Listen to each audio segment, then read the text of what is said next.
Bismillahirrahmanirrahim. Assalamualaikum warahmatullahi wabarakatuh. Alhamdulillahirrahmanirrahim.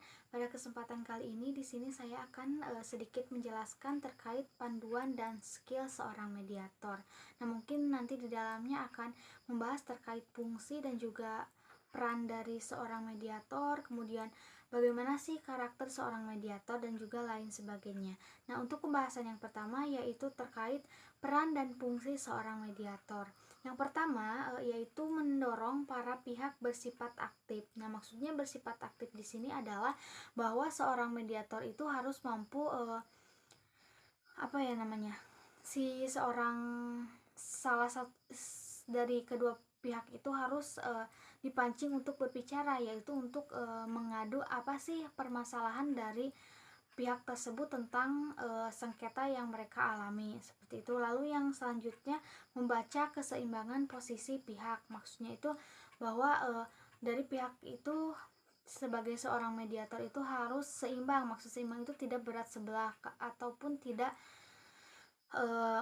untuk yang namanya itu harus adil gitu dalam saat proses mediasi. Lalu yang selanjutnya itu membangun citra mediator dalam pandangan pihaknya. Tentunya memang sebagai seorang mediator harus menjaga citranya sebagai mediator, yaitu karena harus mempercayai kepercayaan dari klien, seperti itu. Lalu yang selanjutnya yaitu tentang karakter mediator. Yang pertama yaitu menjadi pendengar yang baik dan sabar. Nah, jadi memang seorang mediator itu harus memiliki karakter yang bisa mendengarkan para pihak, tidak menjudge gitu. Misalkan kita sudah tahu, kita sebagai mediator itu sudah tahu nih memang pihak mana sih yang memang bermasalah, tapi kita tidak boleh untuk menjudge salah satunya. Berarti kita harus seimbang dalam saat proses mediasi. Lalu yang selanjutnya yaitu sabar. Tentunya sebagai mediator itu diharapkan untuk tidak memakai emosi dalam proses mediasi gitu, seperti itu. Lalu selanjutnya yaitu menjaga imparsialitas dalam mediasi. Lalu yang selanjutnya pengumpul informasi, lalu menjadi narasumber, kurir gagasan dan penyampaian realitas dan pengurai emosi pihak. Tentunya karena memang tadi kita sebagai mediator itu diharapkan untuk tidak emosi. Nah, apabila salah satu pihak itu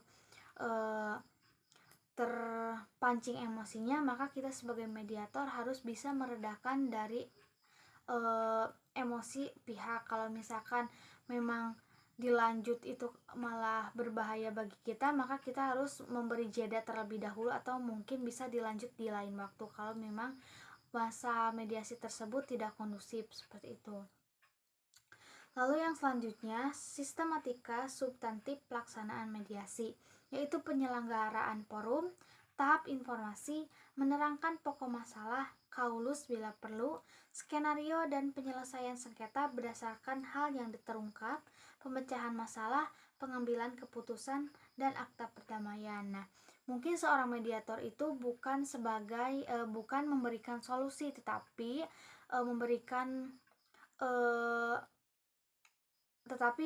saling memberikan kesepakatan ataupun untuk memberikan ataupun bermusyawarah dan juga memberikan kesepakatan dari kedua belah pihak gitu. Jadi kita sebagai mediator itu tidak memberikan solusi seperti itu. Misalkan ibu harusnya begini, bapak harusnya begitu, tetapi itu tidak boleh sebagai seorang mediator, seperti itu.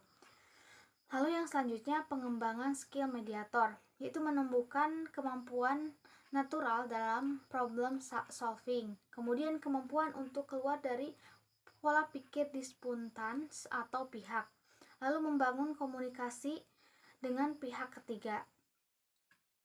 Mungkin dari pembahasan tadi bahwa memang skill seorang mediator itu memang sangat